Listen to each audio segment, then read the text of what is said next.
Ating pag-usapan ang dating senador na ilang beses na tumakbong presidente ng Pilipinas, ngunit hindi pinalad. Siya si late former Senator Miriam Defensor Santiago.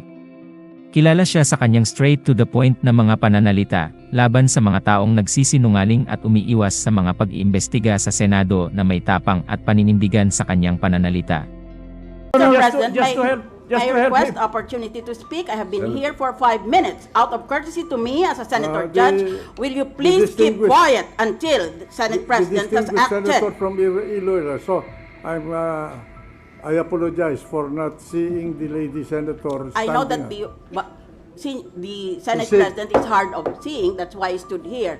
We have agreed among ourselves that to be visible to the Senate President, we shall stand up, even if he has not yet recognized us, for your information. Plus, please do not treat me as a mere observer. I am a judge in this proceeding. In any trial court, you go into a courtroom, you should not speak, you should not take any behavior at all, unless with the consent of the presiding judge. Do not drown me out by screaming in this courtroom. Only I can scream here, and my fellow judges. Magsasabi lang ako ng kalahating totoo. Yung iba ililihim ko, hindi naman ganun eh. Buong katotohanan. Paano ka magsumpa na buong katotohanan sasabihin mo, at ngayon ang sasabihin mo sa akin, masasangkot ako kaya ayaw kitang sagutin. Yun ang ginagawa mo sa akin eh. O, ngayon. Ikaw ba'y nakipagpulong sa isang abogado o mga abogado tungkol sa sabihin mo ngayon?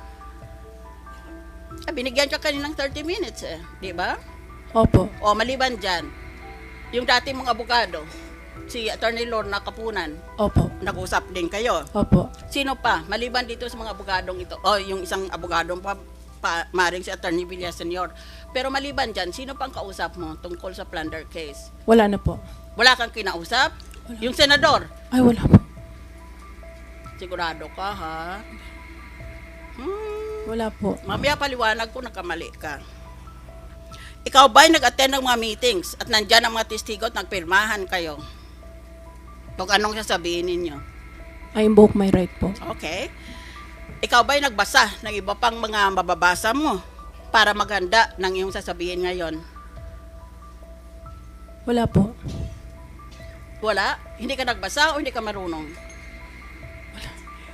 Wala po. Okay?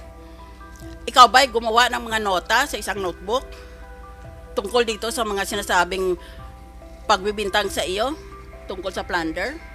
Wala kang notes ng ganon? Wala po. At ginasa mo bang affidavit at iba pang mga statements or affidavits na ginawa ng mga whistleblowers? Wala po. Wala po kaming kopya. Alright. O, nakita mo na. Sabi ko na eh. Sasagutin mo lang ako with a blank wall. Anong alam mo? Naka-deadma ka sa akin. Paano tayo ngayon makaabot sa katotohanan? Hindi bale. Question. Next question. That's one set of questions. Pinagbadali-dali ko lang dahil alam ko ng sagot mo ay I invoke my right. Ngayon tingnan natin. Mrs. Napoles, napaliwanag na ito sa iyo ng abogado mo. Pero hayaan mo sana ako na magpaliwanag ulit sa iyo. Anong ibig sabihin ng maging state witness?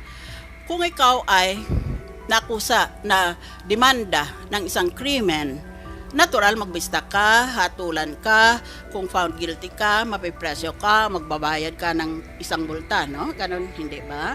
Ngayon, hindi ka makalusot pag may ginawa kang krimen, maliban lang kung ikaw ay tinatawag na state witness. E biro mo, bigat ng demanda sa iyo. Punishable by 20 to 40 years imprisonment. Sinabi yan sa iyo ng abogado mo, sigurado ako. Mga 50 years old ka pa lang eh. Plus 20, 70 ka na paglabas mo. Plus 20 years old, plus 20 years, 50 plus 20, maging 70 ka, no? 50 plus 40, maging 90 ka na. Kasing tanda ka na ni tanda. Oh, ngayon lahat yan, papasukan mong gulo na yan dahil ayaw mo lang na magsabi ng totoo. Pinoproteksyonan mo ang tao na baka siya ang pinaka-guilty. Ang dapat sa iyo, kung abogado mong nagmamalasakit para sa iyo, ay pag umabot ka na sa korte, maghihingi ang abogado mo na ang korte papayag na gawin kang state witness. Ang ibig sabihin, basta sabihin mong lahat ng alam mo, hindi ka makukulong. Para kang naabsuelto, para kang na-quit. Hindi ka man lang ibista eh. Wala ka ng kasalanan. Basta sinabi mong lahat, wala ka ng kasalanan. Acquitted ka na. Found innocent ka na. Pero, kung hindi ka state witness, mabista ka. Pagpalagay lang natin na found guilty ka, you will suffer a penalty of imprisonment of 20 to 40 years. Kaya lahanin mo yun. Mamili ka. Gusto mo na wala ka ng sala? Ayon pa sa batas yan, ha? Gusto mo na kung malakas ang ebidensya, makulong ka ng 20 to 40 years. Eh natural, kung akusado ka, ang tao, as a natural sequence of events, will choose to become a state witness dahil wala na siyang pananagutan libre pa siya. Ngayon, babasahan kita ng Rules of Court na libro ko rin. Pero hindi ako libre magsabi ng gusto ko. Kung hindi, sinusunod ko sinabi ng Korte Suprema. Nakita mo itong libro na ito, Rules of Court Annotated by Miriam Defensor Santiago. At maliban dyan, 30 libro ang sinulat ko. Yan, lahat na yan, ininsulto ako ng aking mga kapwa senador. Mga inggitero. At nang insulto pa po, wala ako dito. Nandito na ako. Abangan nyo ako mamaya. Ngayon, dito sa libro na ito,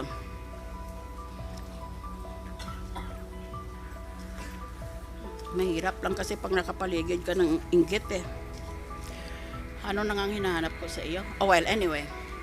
Mario ko na lang. Sabi ng korte, Rules of Court. The rules of the Court of Justice. Ang akusado, hindi dapat napawalang sala. Maliban lang kung siya ang paraan para madakip at makulong ang mga talagang malaki ang kasalanan nila. Pero ang akusado nag-apply maging state witness, dapat he must meet 5 criteria. 5 ang listahan ng husgado Number 1, there's an absolute necessity for your testimony. Number 2, there is no direct evidence against the others. Number 3, your testimony is substantially corroborated on all important points by other witnesses. At itong pinakamahalaga, that the accused is not the most guilty. Kaya marami nagsasabi, pag umabot na sa korte at nag-apply kang maging state witness, hindi ka dapat payagan ng korteng maging state witness dahil sabi nila, ikaw ang pinaka-most guilty. Kaya importante, napapatunay mo, ngayon pa lang, sa umpisa pa lang, na hindi ikaw ang pinaka-most guilty. Dahil kung ikaw ang most guilty, hindi ka na pwedeng mag-state witness, wala ka ng paraan na makalusot pa, maliban lang sa kung ma-acquit ka ng korte after a full trial, no? So, lahat tayo, kung nakaharap dito sa demanda ng kamukha ng iyon na napakabigat ng parusa, ay gustuhin na lang natin mag-state witness. Kaya lang importante dyan, you should not be the most guilty. Ngayon, gusto ko lang sabihin doon sa kalaban kung kinukutya ako dahil sinabi ko, only the court can grant immunity. Ito, People versus Osimar, 1991. People versus Mangulabnan, 1991. People versus Armada, 1993. People versus Cordero, 1996. At isa pang buong listahan. Yun nga ang problema, pag ang tao hindi nagtapos ng college, magle-lecture sa abogada tungkol sa batas. If the ombudsman files a case in court, the prosecution is allowed to present its case. But before the prosecution rests its case, the prosecutor is allowed to file a motion with the court to order that one or more of the accused shall be discharged with his consent so that they will become state witnesses. Yun ang inasahan nitong mga subordinates mo na naging whistleblowers laban sa iyo. Nagagawin silang state witness, hindi naman silang pinaka-most guilty. Kaya absuelto sila pag pinayagan sila sa korte. Hindi dito, sa korte. Absuelto sila, wala silang pananagutan. It's as if they will not even be tried. Hindi man lang yan sila bistahin eh. It's as if they went to trial and then they were pronounced to be acquitted. Ganon yun. Kaya lahat yan magiging state witness dahil wala namang limitasyon kung ilan ang state witness. There is no limit. Ibang tao, akala nila, isa lang pwedeng state witness. Hindi. Lahat pwede kung gustuhin ng korte. Kaya ikaw sana, yun din ang hangarin mo eh, na makalaya ka at wala kang pananagutan na sa batas.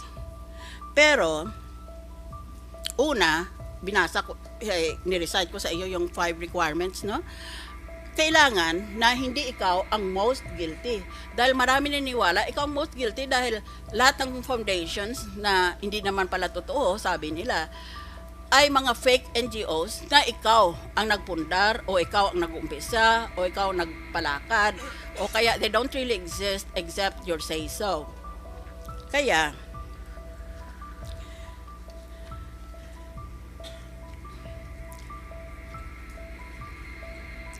it is very important, Mrs. Napoles.